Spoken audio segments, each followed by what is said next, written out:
नाव आहे कृतघ्न मित्र। एका जंगलात एक मोठे तळे होते। त्या तळ्याकाठी एक जांभळाचे मोठे झाड होते। त्या झाडावर एक माकड राहत होते। त्याचे नाव होते दामू। जांभळाच्या दिवसात जांभळे खायचे आणि झाडावरच राहायचे, असा त्याचा दिनक्रम असायचा। दामूला एकाच गोष्टीचे वाईट वाटायचे, त्याला कोणी मित्र नव्हता। जंगलातील सर्व प्राणी तळ्यावर पाणी प्यायला यायचे।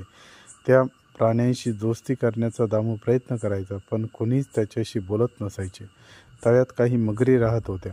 त्यातील एक मगर एके दिवशी फिरत फिरत जांभळाच्या दिशेला आली। या मगरीचे नाव होते रानू। रानूला मित्र नव्हते, पण त्याचा परिवार होता। दामूसाठी रानू नवीन होता। रानूशी गप्पा माराव्या म्हणून दामूने त्याला आपल्याकडे बोलवले। रानू आला। रानू आणि दामू चांगलेच गप्पा मारू लागले। बऱ्याच वेळानंतर रानू तळ्यातील आपल्या घरी जायला निघाला। दामूने त्याला थोडी जांभळे दिली। रानूला जांभळे गोड लागली। आता रानू रोज दामूकडे यायला लागला। रानू आला की दामू त्याला गोड गोड जांभळे खायला द्यायचा। मग खालच्या फांदीवर येऊन तो गप्पा मारायचा। दोघं तास गप्पा मारायचे।